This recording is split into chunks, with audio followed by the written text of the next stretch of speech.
Assalamualaikum warahmatullahi wabarakatuh. Nama saya Ahmad Mukhlis dari kelas PBAA.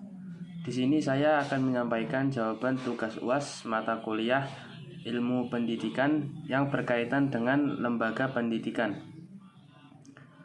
Lembaga pendidikan merupakan institusi atau tempat di mana proses pendidikan atau belajar mengajar berlangsung, seperti keluarga, sekolah, dan masyarakat.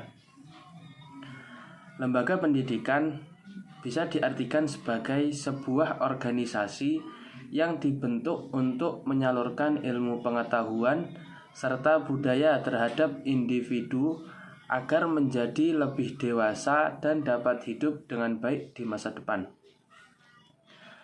Lembaga pendidikan terbagi menjadi 3. Yang pertama, lembaga formal. Lembaga pendidikan formal merupakan lembaga pendidikan yang terstruktur serta berjenjang. Dan dalam pelaksanaannya, lembaga tersebut memberlakukan syarat khusus yang ditetapkan pemerintah. Contohnya adalah sekolah. Kemudian yang kedua adalah lembaga non-formal. Lembaga non-formal merupakan lembaga pendidikan yang berada di luar lembaga formal, yaitu di masyarakat. Kemudian yang ketiga adalah lembaga informal. Lembaga informal merupakan lembaga yang memberikan pendidikan di dalam keluarga dan lingkungan utama dalam proses pembentukan dan pengembangan karakter seseorang. Dengan begitu, dapat diketahui bahwa lembaga-lembaga pendidikan tidak hanya dapat kita jumpai di sekolah saja, akan tetapi kita juga dapat menjumpainya di masyarakat dan di keluarga. Kemudian, di antara fungsi lembaga pendidikan adalah yang pertama, fungsi pengendalian sosial. Lembaga juga berperan dalam hal kontrol sosial dengan cara menanamkan nilai-nilai, norma, serta loyalitas tatanan tradisional terhadap peserta didik. Dengan adanya fungsi kontrol sosial, maka diharapkan para peserta didik memiliki karakter yang berkualitas, sehingga tatanan masyarakat yang harmonis bisa terwujud. Yang kedua, melestarikan budaya. Lembaga pendidikan berperan penting dalam mengajarkan keanekaragaman budaya nasional itu kepada para peserta didik agar budaya Indonesia yang beragam tetap terlestarikan. Kemudian yang ketiga adalah perubahan sosial. Lembaga pendidikan dan semua kegiatannya akan mempengaruhi kehidupan sosial secara umum. Hal tersebut terjadi karena nilai-nilai, keyakinan, norma, serta pola pikir yang sudah ditanamkan kepada para peserta didik yang membentuk kepribadiannya sehingga mempengaruhi tingkah lakunya di masyarakat.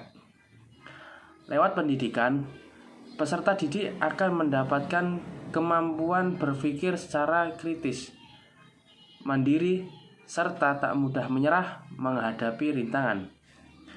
Dengan begitu, peserta didik diharapkan dapat berperan menjadi jalan perubahan di masyarakat. Dalam pelaksanaannya, lembaga pendidikan formal dan non-formal memiliki waktu-waktu yang telah ditentukan. Sedangkan lembaga pendidikan informal tidak terdapat ketentuan waktu di dalamnya. Dalam lembaga pendidikan, peserta didik merupakan subjek didik karena ia adalah pribadi yang ingin mengembangkan diri guna memecahkan masalah-masalah dalam kehidupannya, yang mana ia akan dididik oleh pendidik. Karena seorang pendidik adalah orang yang bertanggung jawab terhadap pelaksanaan pendidikan dengan sasaran pendidik. Lembaga pendidikan juga memiliki tujuan yang diantaranya adalah memberikan bimbingan terhadap peserta didik dan membina kerjasama yang baik antara pihak sekolah dan orang tua dan juga masyarakat. Dan tujuan utama dari lembaga pendidikan adalah untuk mengubah tingkah laku peserta didik menjadi lebih baik melalui interaksi dengan lingkungan di sekitarnya. Dengan begitu, lembaga ini sangat dibutuhkan oleh masyarakat karena dapat meningkatkan kualitas hidup seseorang. Di negara kita Indonesia, sudah banyak lembaga-lembaga pendidikan yang dapat kita jumpai. Kita dapat menjadi pribadi yang baik di masa depan dengan cara mengikuti pendidikan di lembaga-lembaga pendidikan. Karena itu, lembaga-lembaga pendidikan harus kita manfaatkan sebaik-baiknya agar dapat mencapai tujuannya. Mungkin itu dari saya. Apabila ada kurang dan lebihnya, saya mohon maaf. Wassalamualaikum warahmatullahi wabarakatuh.